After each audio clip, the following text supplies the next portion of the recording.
Sigue la investigación por el asesinato de 2 jesuitas y un guía de turistas en Chihuahua. Ya fueron encontrados sus cuerpos, ya se identificó también al asesino.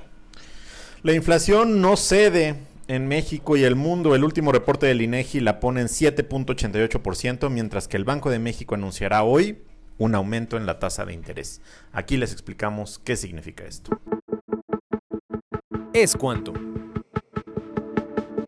con Poncho Puntual y Juanpa de Leo. Un podcast de Político MX. La política explicada. Yo soy Alfonso Basilio Poncho Puntual, iniciando este podcast de jueves, por fin es jueves. Y junto a mí está Juan Pablo de Leo. Juanpa, ¿cómo estás? ¿Qué onda, Poncho?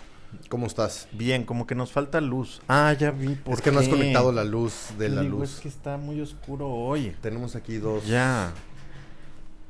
megalámparas De jardín. que son las lámparas de jardín, pero aquí en Político improvisamos. Sí. Somos muy resourceful.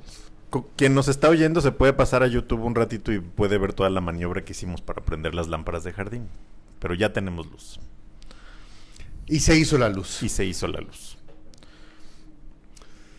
¿Cuánto ganan los diputados en este país? Depende cuántas comisiones. Como 70,000 tienen. pesos por nada más ser diputado. Sí, la dieta. Más dietas, más todo, Comisiones, más ¿no? comisiones. Y eso es bajita la mano, ¿no? Ajá, más o menos. ¿De dónde sale ese dinero? Pues de tus impuestos y mis impuestos. Es correcto. ¿No? Es correcto. De los de Natalia. De Natalia, que está aquí con nosotros. De toda la gente que nos escuche y que paga impuestos, ¿no? Y nuestros diputados se gastan ese tiempo y ese dinero. Ajá. Porque ya ves que no hay cosas que pueden esperar en este país. Estamos mejor que nunca. Estamos fabulosos, estamos increíbles, estamos felices. Según ellos, ¿no? Según ellos. Ajá. Y tan según ellos que hay diputados morenistas que están gastando nuestro tiempo y nuestros impuestos en cosas realmente importantes, relevantes, de fondo, que van a cambiar a este país. ¿Cómo qué? Como quererle prohibir al PRI que utilicen los colores de la bandera. Ah. En eso gastamos nuestro tiempo, gastan nuestro tiempo nuestros queridos, eficientes, conscientes diputados. Porque en eso hay que gastar, eso es lo que realmente importa en este país en estos momentos, que el PRI no utilice los colores de la bandera.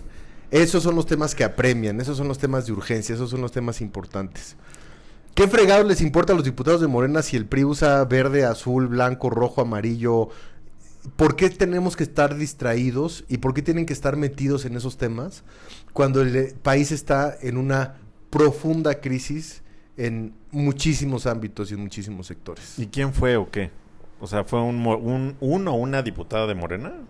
Te voy a decir quién ¿O son fue. varios que gastaron el tiempo Te voy a decir quién que fue. bien dices, les pagamos para armar una iniciativa formal que supongo que entró a la mesa directiva o a la comisión?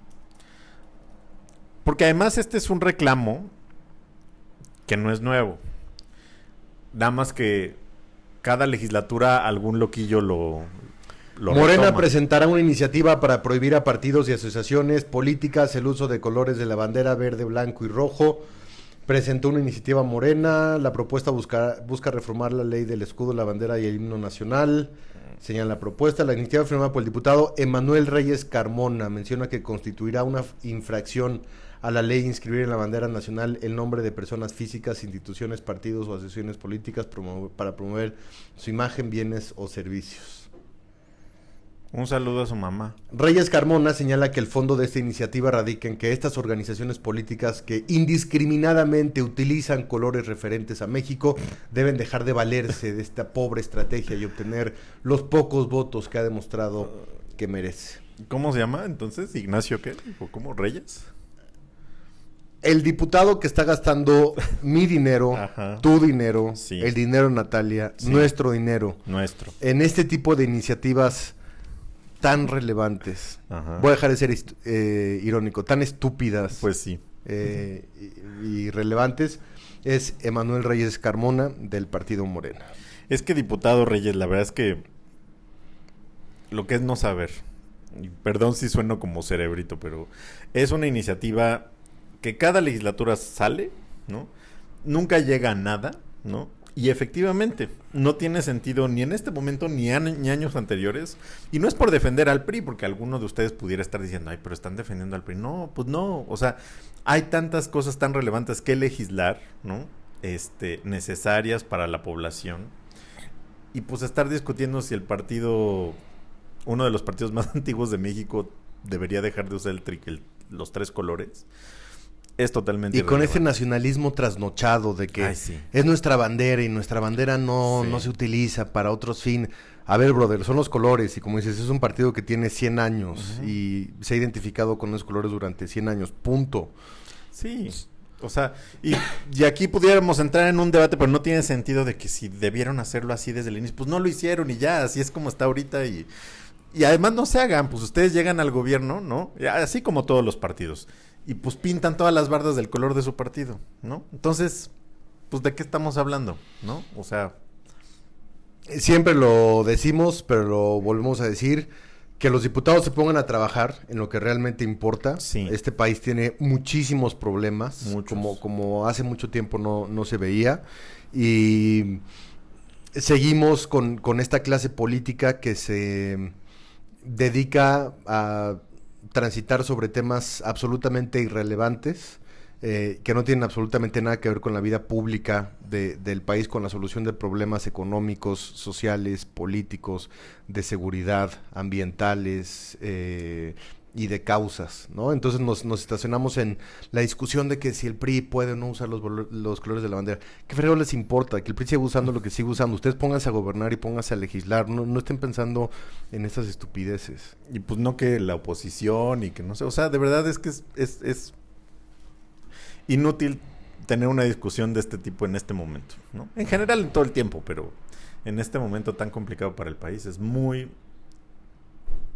O sea, es gastar el tiempo a lo menso. Y luego se preguntan por qué el legislativo de este país Pues es sí. uno de los cuerpos más desacreditados y con menor credibilidad en la opinión pública. Pues por Están eso. por los suelos. Por eso. Por eso, o sea, porque, digamos, estoy seguro que el señor no es ni abogado, pero eso no es parte de la discusión, sino pues que eso es lo que está respondiendo y pidiendo su distrito y la gente que votó por él. Exacto, ¿no? exacto. O sea, esa es la preocupación de las personas a las que él representa. Los colores de la bandera del PRI. Exactamente. porque pues no es como que ya no nos alcance, ¿no? O para el súper y cosas así, pero bueno. Oye, pues sigue el tema de los sacerdotes jesuitas en muchos ángulos. La verdad es que esto ha sacado a relucir la terrible estrategia de seguridad que ha seguido este actual gobierno. El presidente, como es él, no reconoce y no va a reconocer ninguna responsabilidad. Pues no se distingue el presidente López Obrador por ser un presidente autocrítico y menos públicamente. Él sigue insistiendo, incluso hoy decía que era un delito del fuero común, que ni siquiera tendrían ellos que responder a nivel federal por el asesinato de los 2 sacerdotes jesuitas, sino que era un tema de la gobernadora Maru Campos, y que en cierto sentido tiene razón. O sea, creo que vale la pena repartir la responsabilidad en lo que realmente toca, que son los congresos locales, el legislativo federal, los gobiernos estatales, pero también el gobierno federal, como parte de toda esa estrategia. Es decir, llevamos años en este país en donde en el legislativo no se han podido poner de acuerdo para una auténtica reforma de seguridad nacional. De acuerdo. Llegaba un presidente y era la Policía Federal, llega otro presidente y era los Carabineros, llega otro presidente y dice que es la Guardia Nacional, y así nos hemos ido. Cada presidente llega con su propia estrategia diferente a la del anterior, porque tampoco ha habido una directriz institucional desde el legislativo mexicano que permita una reforma legislativa con respecto a la creación de una policía única, el gobierno tiene la responsabilidad de los ministerios públicos, que a su vez tiene la responsabilidad de los policías y su capacidad de investigación, porque en este país los policías no investigan. No, Entonces nada. tenemos un estado de seguridad realmente endeble, porque pues el policía llega y dice, pues pasó esto, oye, y como ocurre por ejemplo en Estados Unidos, ¿y investigaste qué pasó? No, porque yo no tengo capacidad de investigación, yo solamente tengo capacidad de consignar al Ministerio Público, y al Ministerio Público le tocará la investigación. Entonces, es un problema estructural, sí.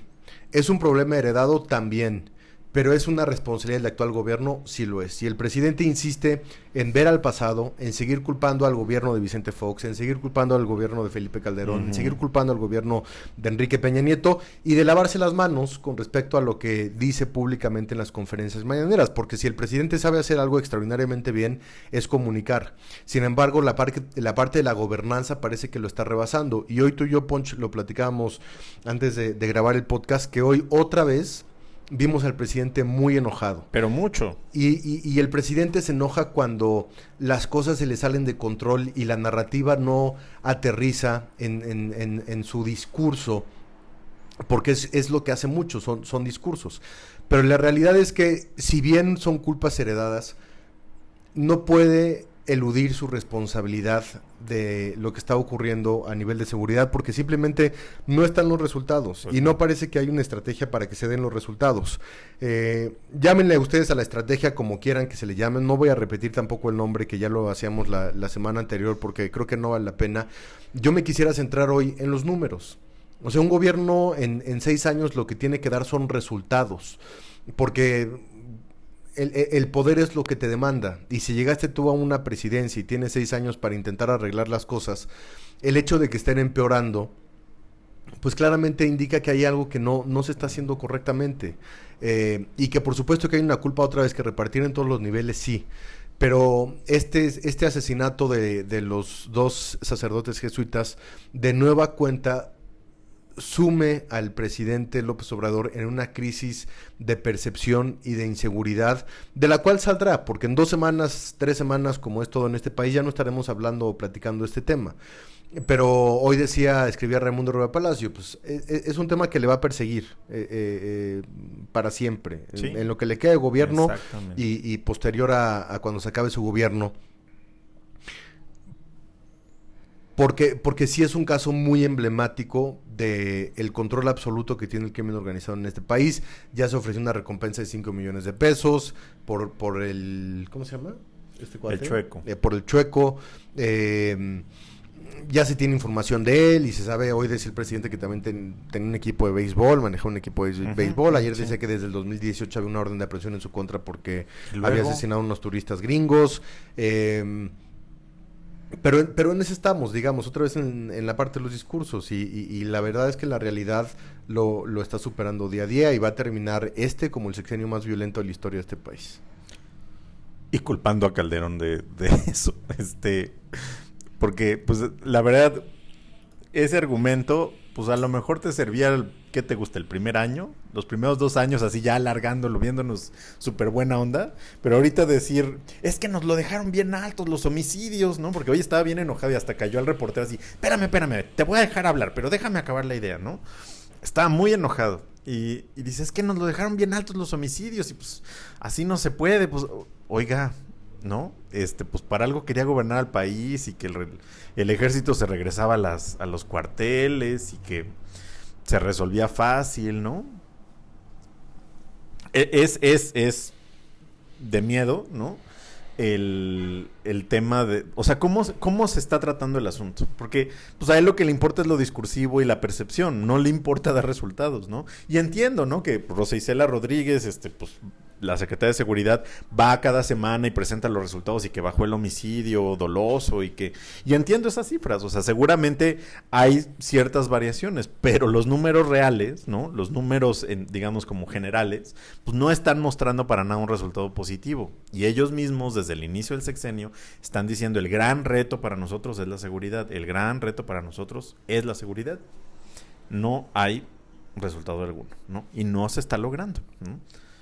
Es un gobierno que no tiene autocrítica hacia el interior y hacia el exterior. O sea, también hay una lucha discursiva en las redes sociales, entre los comentócratas, entre los líderes de opinión respecto a lo que ocurre en el país.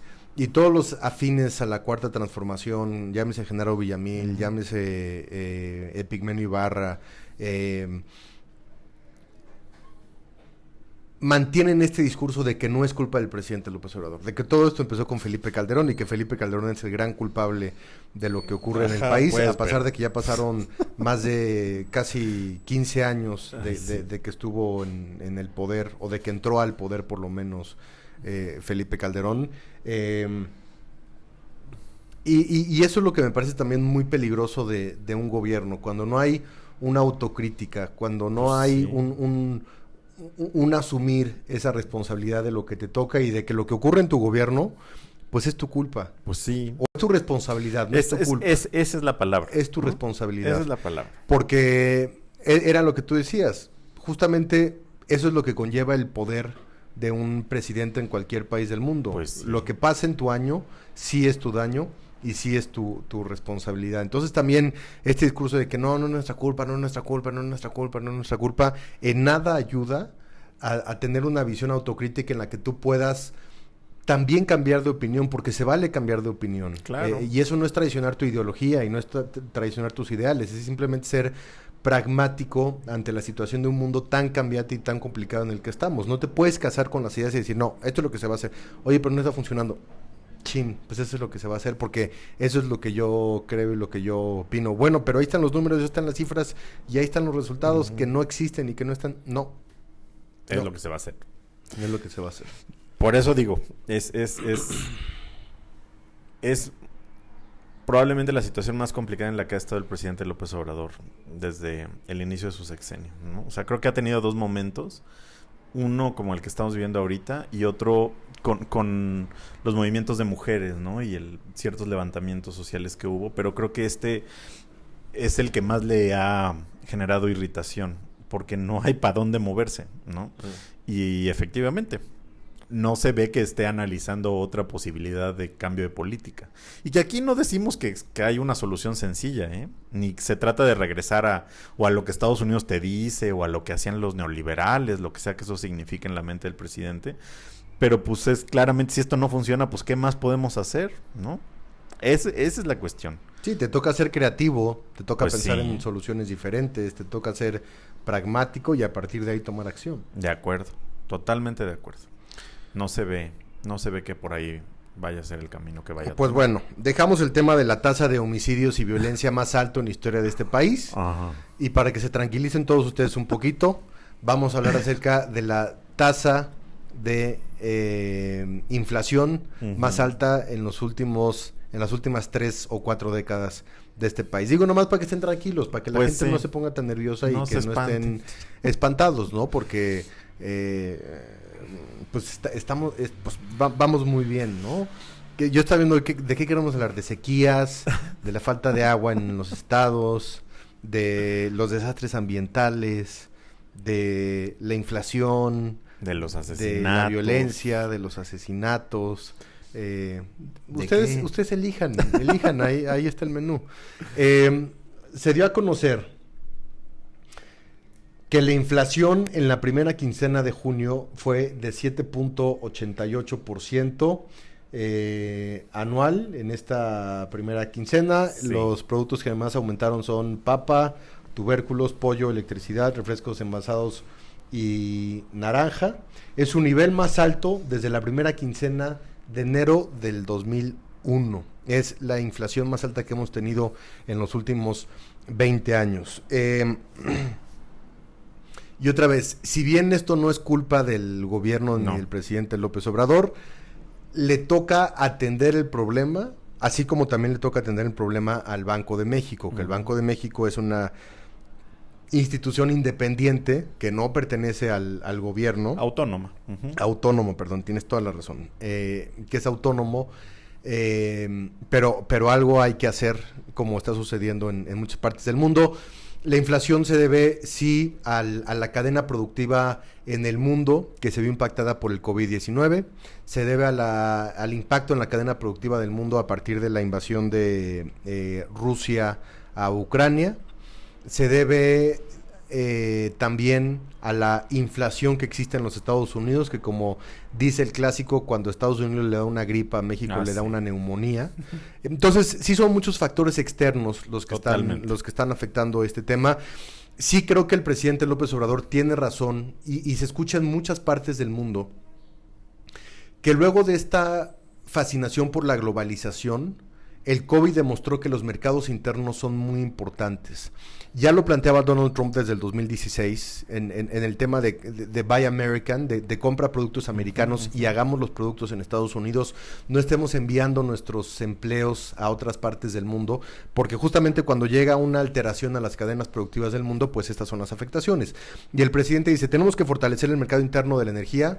El tiempo le está dando la razón. Sí. Tenemos que fortalecer el mercado interno del petróleo. El tiempo le está dando la razón.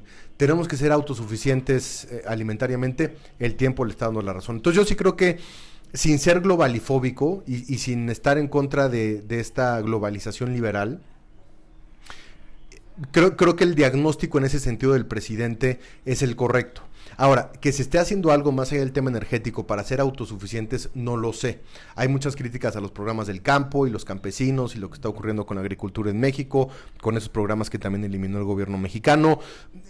Yo dejaría esa parte a un economista y a un especialista en la materia, pero creo que en ese sentido el diagnóstico es correcto. Ahora, lo hablamos también un poco antes de grabar el podcast, pero hoy toca la decisión del Banco de México con respecto al tema de las tasas de interés. ¿Y qué es lo que hacen los bancos centrales cuando hay inflación desmedida, como lo hay en Estados Unidos y como lo hay en México? Elevan el nivel de la tasa de interés para desincentivar el crédito. Porque entonces lo que pasa cuando tú subes la tasa de interés es que el crédito se hace muy costoso. Y lo hablamos la vez pasada. Entonces, para tú comprar un coche, comprar una casa o como empresa solicitar algún tipo de préstamo para hacer crecer tu empresa, se vuelve muy caro. Entonces, lo que eso hace es desincentivar ese tipo de adquisiciones o de créditos o de intercambios. Y eso alenta también el ritmo de la economía.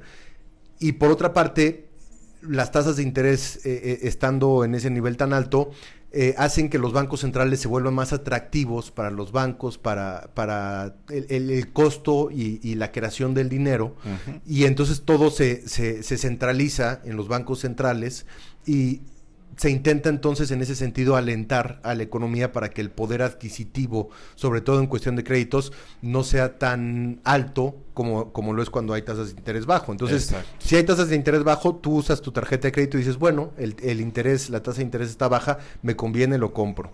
Cuando los intereses están bajos, tú dices, bueno, la tasa de interés está baja, me compro el coche, pido el crédito de la casa, uh-huh, pido el crédito para mi negocio o para mi empresa. Y cuando las tasas de interés están altas, todo esto ocurre en un sentido contrario. Te ayuda a controlar la inflación, sí, pero por otra parte debilita tu economía, porque claramente el crédito baja, claro, los préstamos bajan, las adquisiciones y el comercio baja, y por lo tanto tu PIB y el crecimiento económico es mucho más difícil que crezca. Entonces, son unas cosas por otras. A final de cuentas, los bancos centrales tienen la responsabilidad única y específica de controlar la inflación. Pero la acción que toman al elevar las tasas de interés representan un peligro muy grande para el crecimiento de la economía. Entonces es pues de los males el menor, ¿no? Pues porque así les toca trabajar, ¿no? O sea, es muy complicado porque pues es un jaloneo eterno entre estimulamos para que crezca la economía o la cerramos un poquito para controlar la inflación, ¿no?